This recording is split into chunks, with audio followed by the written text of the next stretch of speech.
Imagine you could pack the power of a full-size gaming rig into a suitcase and take it anywhere. Recently, I have been asked to cook a special dish that is a portable PC that can crush 2K gaming. As a chef, I am not going to say no to any requests. And so today, we will be cooking this PC with a special case. To kickstart, make sure you have prepared yourself a sharp cleaver so that we can finally dice all the hardware and put them into the oven later. After carefully assembling our components, much like baking a masterpiece to perfection, we're ready to unveil the G200 takeaway PC. It's compact, but still powerful enough to tackle the most demanding games in the budget build. With the reinforced leather grip, you can just carry it like your favorite travel bag. It provides both mesh and glass panels, as well as black and white 2 colors. Within a size of 12.7 liters, you can fit a powerful GPU, a big tower CPU cooler, and even an ATX power supply.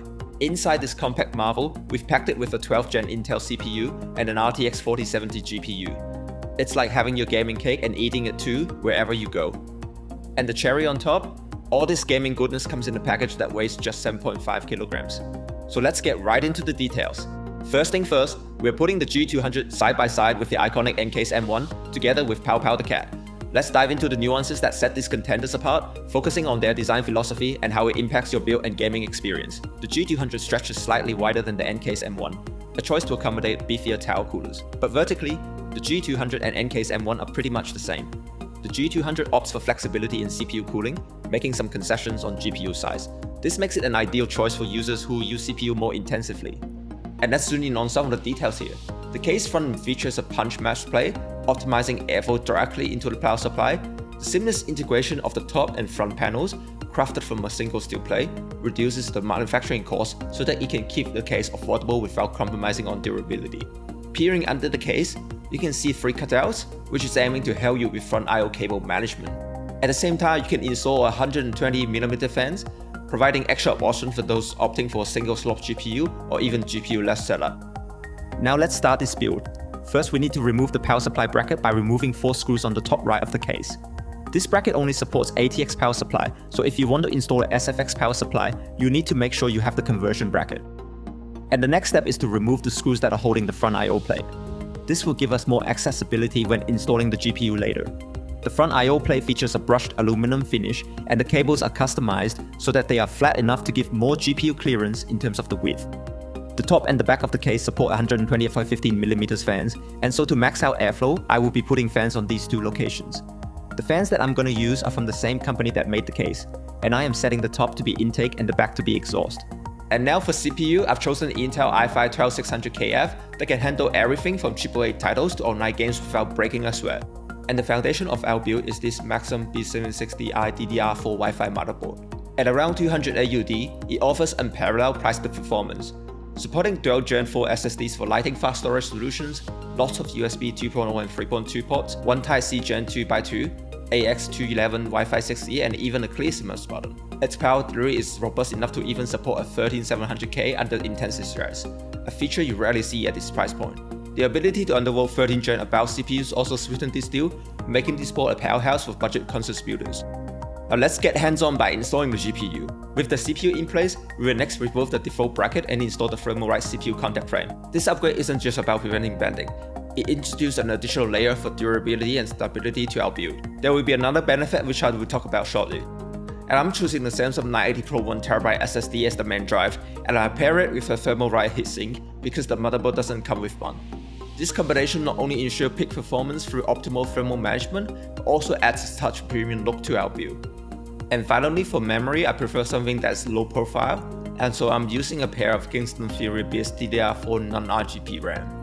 When it comes to choosing the cooler, the Deepcool AK620 Digital stands out for its unique features. Its integrated screens display real-time temperatures, and at the same time, the all-black finish aligns perfectly with our tempered glass case, ensuring our build not only performs well, but looks stunning too. Next step is highly recommended that you connect the CPU power cable located at the top left of the motherboard right now. Otherwise, it's going to be pretty hard for you to reach it later. Following the cooler manuals, we will install the CPU cooler bracket next.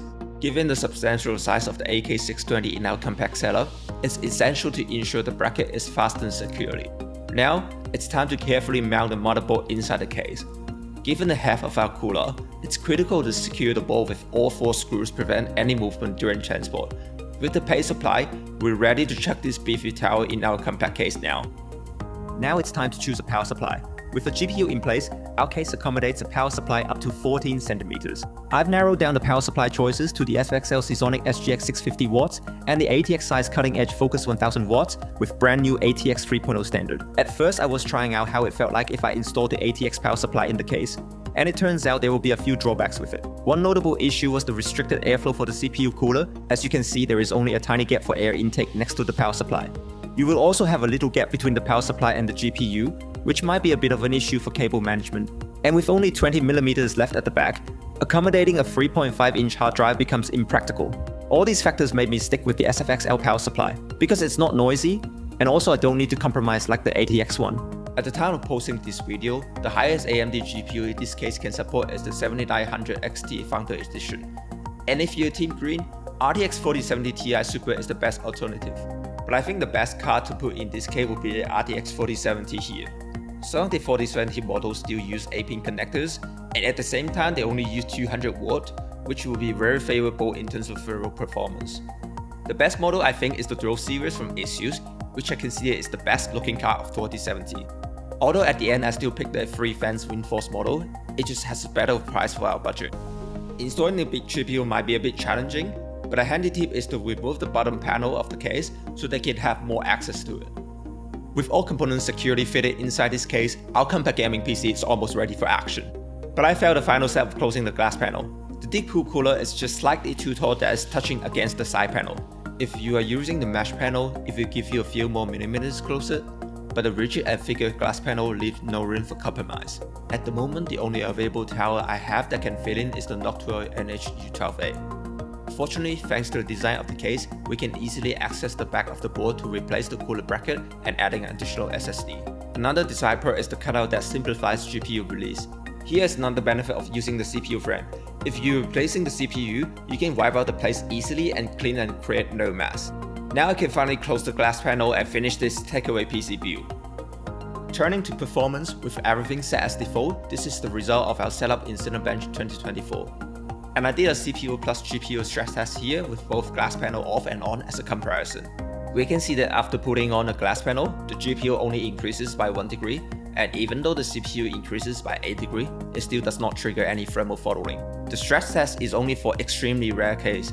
Most of the time you won't max out both the CPU and GPU together. Cyberpunk here running at 4K with a max preset, I'm getting an average of 50 FPS, and you can see the temperatures are much lower. And there you have it, a portable takeaway PC ready to take on any game.